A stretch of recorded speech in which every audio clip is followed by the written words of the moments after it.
Bismillahirrahmanirrahim. Assalamualaikum warahmatullahi ta'ala wabarakatuh. Perkenalkan, saya Nisa Adawiyah, PAI kelas 3D. Video ini dibuat untuk memenuhi salah satu syarat UTS susulan mata kuliah Islamic Studies Research Project. Dosen pengampu Bapak Endang Solihin. Insya Allah, tema yang saya akan bahas di sini yaitu pengaruh gaya belajar terhadap prestasi belajar. Nah, prestasi belajar ditentukan oleh proses belajar itu sendiri.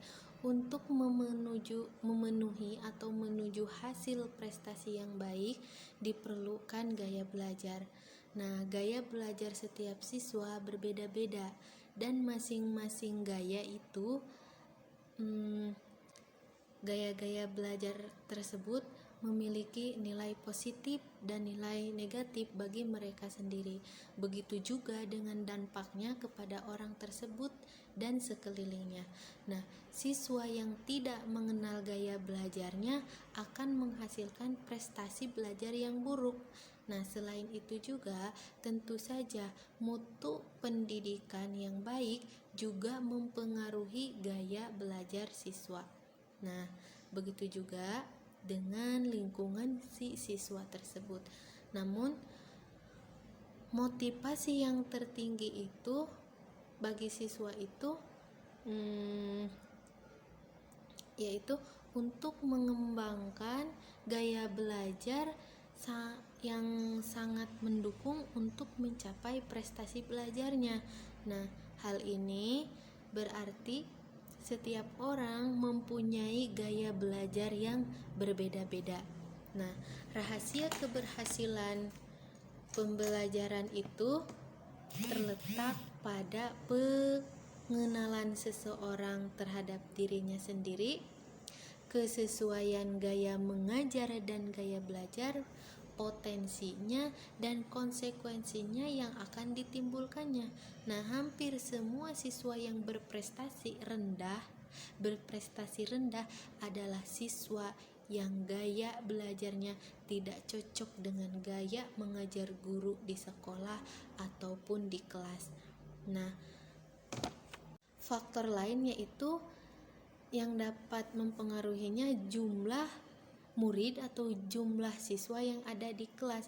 Ketika jumlah siswa kurang dari ketentuan seharusnya, misalkan di dalam kelas tersebut harus ada 25 tapi ada 15 orang atau 10 orang.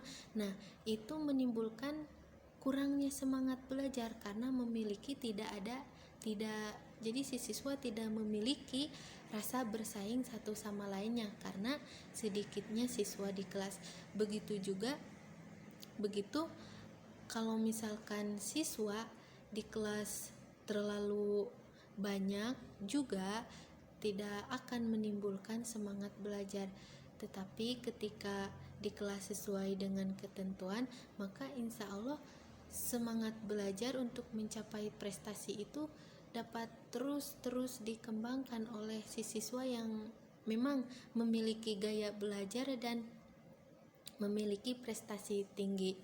Nah, gaya belajar anak sangat berpengaruh pada hasil belajar mereka dan mereka akan merasakannya ketika mereka dewasa nanti. Nah, manfaat dari bimbingan yang diberikan kepada mereka akan terasa nanti. Nah, kesuksesan guru atau orang tua dalam mendidik adalah tatkala di mana guru atau orang tua itu benar tahu gaya belajar si anak, lalu menerapkannya pada pembelajaran yang sesuai dengan gaya belajar tersebut.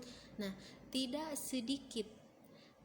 sedikit guru ataupun orang tua memaksakan atau memberikan pola pembelajaran pada siswa yang memang tidak mampu. Nah, para guru atau orang tua pun menganggap anaknya sama gitu kan. Nah, akhirnya gaya mengajar anak harus sesuai dengan gaya belajar guru atau gaya belajar anak harus sesuai dengan gaya belajar orang tua. Nah, padahal Jika kita sadari, hal inilah yang menjadi salah satu penyebab kegagalan guru atau orang tua dalam mendidik. Nah, itulah pengaruh gaya belajar terhadap prestasi belajar. Sekian yang dapat saya sampaikan. Mohon maaf bila ada kesalahan, mudah-mudahan bermanfaat bagi kita semua. Wassalamualaikum warahmatullahi taala wabarakatuh.